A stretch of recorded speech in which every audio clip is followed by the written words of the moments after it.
વડોદરા ખાતે મંતવ્ય ન્યૂઝના અહેવાલની ધારદાર અસર જોવા મળી। સમાચાર વડોદરાથી સામે આવી રહ્યા છે, જ્યાં મંતવ્ય ન્યૂઝના અહેવાલની ધારદાર અસર જોવા મળી। ત્યારે ધોધમાર વરસાદને પગલે અનેક વિસ્તારો જળમગ્ન થયા હતા। ત્યારે મંતવ્ય ન્યૂઝ દ્વારા અગાઉ અહેવાલ પ્રસારિત કરવામાં આવ્યો હતો। કોટેશ્વર સમૃદ્ધિ મેન્શન કાસા રેસિડેન્સી સંપર્ક વિહોણા બન્યા હતા। ત્યારે તમામ સોસાયટીના લોકોને જીવન જરૂરી ચીજોના ફાંફા હતા। જમવાની અને પીવાના પાણીની પણ પારાવાર તકલીફ હતી।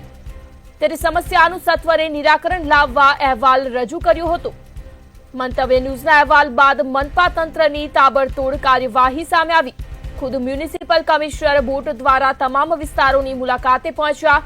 મનપા દ્વારા સવાર સાંજ 1100 ફૂડ પેકેટ પાણીની વ્યવસ્થા કરવામાં આવી। સમાચાર વડોદરાથી, જ્યાં મંતવ્ય ન્યૂઝના અહેવાલની ધારદાર અસર જોવા મળી। ધોધમાર વરસાદને પગલે અનેક વિસ્તારો જળમગ્ન બન્યા હતા। ખૂબ ખૂબ આભાર। શનિવારે આવેલા પાણીમાં મંતવ્ય ન્યૂઝે જે વાયરલ કર્યું, અહીંયા પાણીની જે સમસ્યા છે એ જાણ્યા પછી કમિશનર, ડેપ્યુટી કમિશનર પર્સનલી આવ્યા, અહીંયા વિઝિટ કરી।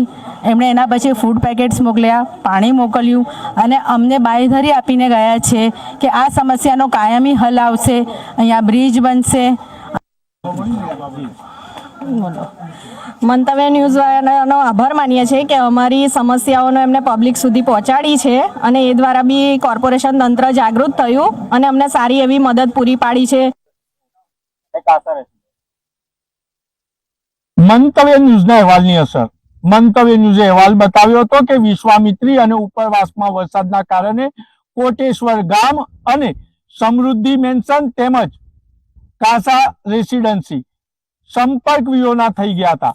આપ સ્ક્રીન પર જોઈ રહ્યા છો એમ આજે 5મા દિવસે પણ અહીંયા પાણી ભરાયેલા છે અને કાસા રેસિડેન્સી, કોટેશ્વર ગામ અને સમૃદ્ધિ મેન્શન સંપર્ક વિહોણા થયા છે। મંતવ્ય ન્યૂઝના અહેવાલ બાદ મહાનગરપાલિકા કમિશનર બોટ દ્વારા વિસ્તારની મુલાકાતે આવ્યા હતા અને ત્યારબાદ નાગરિકોની વેદનાને હલ કર્યું છે।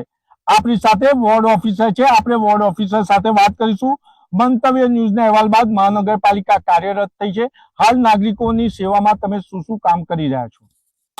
અમે માનનીય મ્યુનિસિપલ કમિશનરની સૂચના અને અમારા આસિસ્ટન્ટ મ્યુનિસિપલ કમિશનરની સૂચના અન્વયે વોર્ડ ઓફિસ દ્વારા 1100 લોકોને સવાર સાંજ મળી કુલ જમવાનું આપ્યું છે। આ ઉપરાંત અમે ડ્રાય 400 જેવા ફૂડ પેકેટ આપેલા છે, તેમજ 4 થી 5000 જેટલી પાણીની બોટલો અમે એમને પ્રોવાઈડ કરી છે। આ ઉપરાંત પાંચ બાળકો અને જે વડીલો, 1-2 વડીલો જે બીમાર હતા એમને અમે દવાઓ બી બોર્ડ દ્વારા અને ટ્રેક્ટરો દ્વારા પ્રોવાઈડ કરી છે અને એમના ઘર સુધી પહોંચાડેલી છે।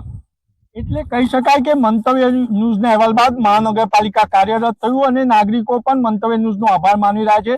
ત્યારે સવાલ એ ઉભો થાય છે કે આ ઝોન ફેર, આ વિસ્તારને ઝોન ફેર કરી અને રેસિડેન્સ ઝોનમાં બદલી નાખનાર અધિકારી સામે પગલાં ક્યારે રહેશે? અને મહત્વની બાબત એ છે કે આ વિસ્તારમાં જે ધારાસભ્ય છે એ ગુજરાતના સિનિયર ધારાસભ્ય છે, એ ભોલેના ભક્ત છે, એમનું ત્રીજું નેત્ર ખોલી અને નિવેદન કરે છે, પરંતુ કાયમી સમસ્યાનું હલ નથી થતું।